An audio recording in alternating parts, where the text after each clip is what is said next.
L'âge en lui-même, donc, n'est pas une contre-indication aux jeunes. Lorsque le sujet âgé a plusieurs maladies, puisque nous savons qu'avec l'âge, la tendance à l'accumulation des affections elle est plus parlante, elle est plus présente. Lorsque le sujet âgé a plusieurs maladies, on entend par là au-delà de 3 maladies ou au-delà, donc lorsque le sujet âgé a 3 maladies ou plus de 3 maladies, ou lorsque il a des éléments de fragilité.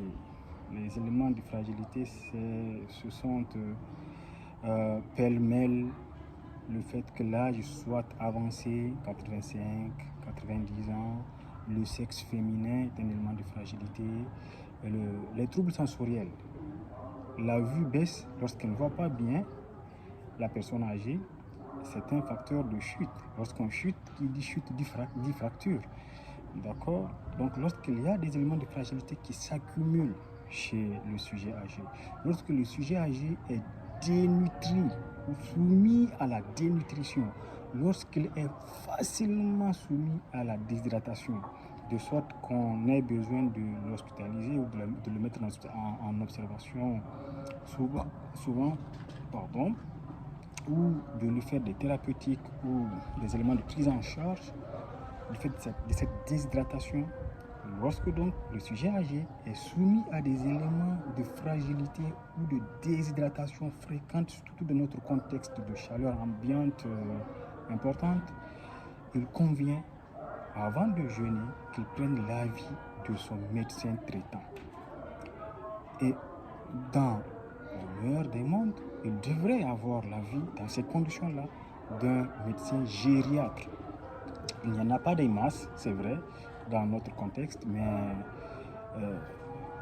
je sais qu'à l'hôpital de référence, il y en a au moins un, et qu'à l'hôpital de référence de Niamey et de Maradi, les deux, il y a ma soeur et amie Zara, Dr Mega Zara, qui est à l'hôpital de référence de Maradi, je pense, selon les dernières informations que j'ai. Et puis, parmi ces deux, il y en a un qui est même enseignant-chercheur.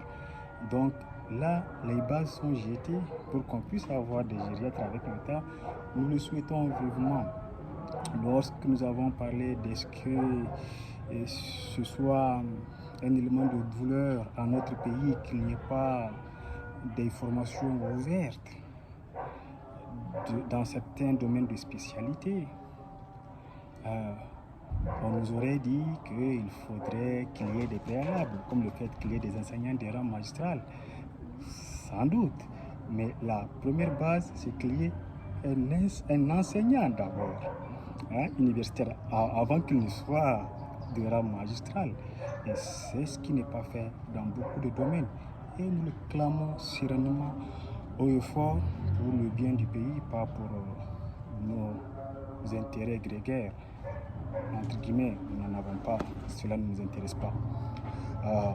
Que l'on s'entende bien. Alors, donc idéalement, il faut voir son médecin gériatre pour préparer le jeûne lorsque il est autorisé ou ne pas le faire lorsqu'il ne l'est pas.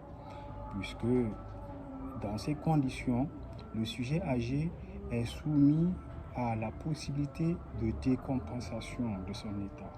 Vous savez, lorsque l'on prend de l'âge, le cœur qu'on a à 85 ans est différent du cœur que l'on a à 15 ans. C'est un cœur qui a vécu et donc qui n'est pas aussi résistant que le cœur qu'on a à 15 ans, d'un point de vue général, en général, pour des éléments qui seraient complexes à être expliqués ici. Donc, ce cœur-là, si on n'est pas soumis à un stress, il fonctionne normalement. Mais un gros stress, lui demandant beaucoup d'efforts inhabituels, peut faire en sorte que l'équilibre de fonctionnement qu'il a soit rompu et qu'il soit insuffisant.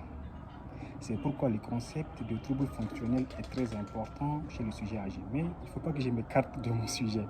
Donc, il y a des conditions dans lesquelles tout le monde ne devait pas jeûner, a fortiori lorsque ce monde est un sujet âgé.